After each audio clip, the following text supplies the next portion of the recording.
ఈ మధ్య కాలంలో మనం ఎన్నో దేశాలలో టైప్ 1 డయాబెటీస్ రివర్సల్ గురించి రీసెర్చ్ జరిగేది వింటూ ఉన్నాం.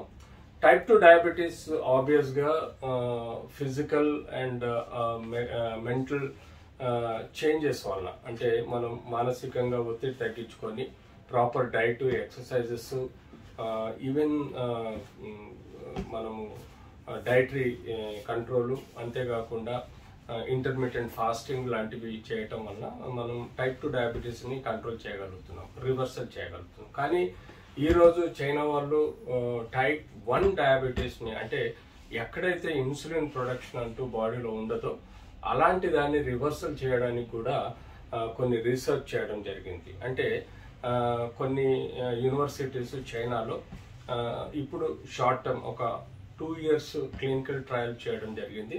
యూజువల్గా ఇది యానిమల్స్లో చేసి ఆ తర్వాత కొంతమంది హ్యూమన్ బీయింగ్స్లో కూడా ఈ క్లినికల్ ట్రయల్ చేసినట్టుగా మనకు కొన్ని వార్తలు వస్తున్నాయి. ఆబ్వియస్గా ఇది స్టెమ్ సెల్ థెరపీ ద్వారా మనకు ఈ టైప్ 1 డయాబెటీస్ని రివర్సల్ చేయొచ్చు అన్నట్టుగా ఈరోజు చైనా వాళ్ళు ఈ సక్సెస్ స్టోరీని మన ముందు పెడుతున్నారు.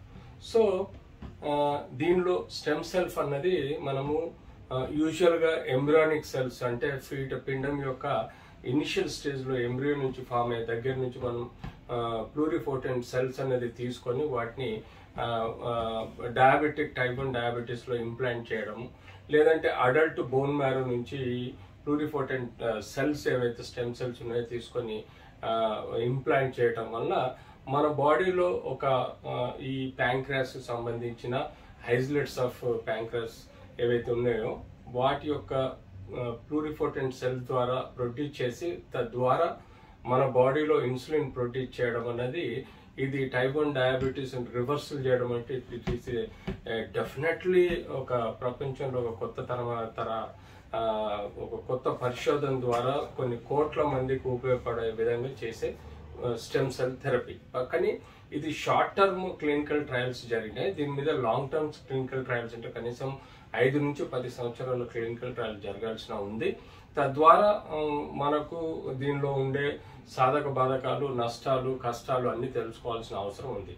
యూజువల్గా స్టెమ్ సెల్ థెరపీ ద్వారా మనం ఆ యొక్క స్టెమ్ సెల్ తోటి మనం కొత్త తర సెల్స్ని ప్రొడ్యూస్ చేయడం, తద్వారా ఎన్నో క్యాన్సర్స్ను మనం సరి చేయగలుగుతున్నాం, ఆర్థోపెడిక్ ప్రాబ్లమ్స్ సరి చేయగలుగుతున్నాం, అంతేకాకుండా బ్లడ్ క్యాన్సర్స్ సరి చేయగలుగుతున్నాము.